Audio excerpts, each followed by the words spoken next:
নমস্কার প্রিয় দর্শক বন্ধুরা, রিতাস কিচেনে অনেক অনেক স্বাগত জানিয়ে আজকে রেসিপি শুরু করছি। আজকে আমি 1 কেজি ওজনের একটি কমন কার্প মাছ ভালো করে কেটে ধুয়ে পরিষ্কার করে নিয়ে নুন হলুদ মাখিয়ে নিচ্ছি।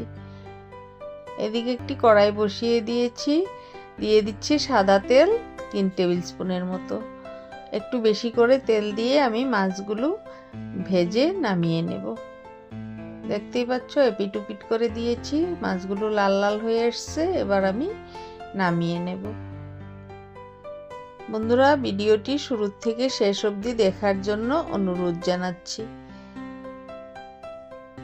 চলো শুরু করা যাক। এবার মাছগুলো ভাজা হয়ে গেছে, আমি কিছু মাছ নামিয়ে নিয়েছি, এখনো ভাজা হচ্ছে। সবগুলো মাছ একসাথে নামিয়ে নিলাম। এবার কড়াইতে তেল সামান্য ছিল, তার সাথে আরও 2 টেবিল স্পুন তেল দিয়ে ফোড়ন দিচ্ছি গোটা জিরে। ফোড়নটা একটু ভাজা ভাজা হয়ে আসলে দিয়ে দিচ্ছি পেঁয়াজ কুচি। এখানে আমি বড় সাইজের একটি পেঁয়াজ কুচি করে দিয়েছি। পেঁয়াজগুলো ব্রাউন করে ভেজে নিলাম। এবার দিয়ে দিচ্ছি কাঁচা লঙ্কা বাটা, আদা জিরে বাটা। এবার একটু নেড়ে চেড়ে নিচ্ছি। দিয়ে দিচ্ছি 1 টিস্পুনের মতো হলুদ গুঁড়ো, স্বাদ মতো নুন, দিয়ে দিচ্ছি 1 টিস্পুন কাশ্মীরি লঙ্কার গুঁড়ো। একটু কষিয়ে নিয়ে তারপর দিচ্ছি 1 টিস্পুনের মতো ধনে গুঁড়ো। এবার এগুলো একটু ভালোভাবে কষিয়ে নেব। ধনে গুঁড়ো একটু লাস্টে দিলে তরকারির সেন্টটা খুব ভালো আসে, তাই আমি ধনে গুঁড়োটা সবার লাস্টে দিয়েছি।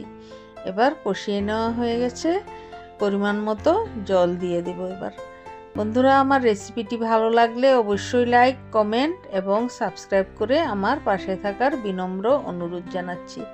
দিয়ে দিলাম পরিমাণ মতো জল। জ্যান্ত মাছ যেহেতু আমি একটু জল বেশি করে দিয়েছি। এখন একটু হালকা গরম পড়েছে, তার জন্য একটু পাতলা করে ঝোল বানাবো।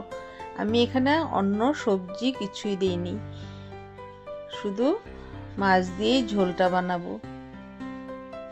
এবার ভাজা মাছগুলো একে একে দিয়ে দিচ্ছি। এই ধরনের রেসিপি আপনারাও বাড়িতে ট্রাই করে দেখবেন, গরমে খেতে অসাধারণ লাগবে। সাথে একটু লেবু হলে তো কথাই নেই। ঝোলটা টকবক করে ফুটছে। এবার নামানোর আগে আমি 3-4টের মতো কাজু এবং 3-4টে এলাচ, দারুচিনি বেটে দিয়ে দিয়েছি। বন্ধুরা, দেখতেই পাচ্ছ তরকারির কালারটা কত সুন্দর এসছে। এবারে গরম গরম সার্ভ করে নিলাম কমন কার্প মাছের ঝোল। ধন্যবাদ।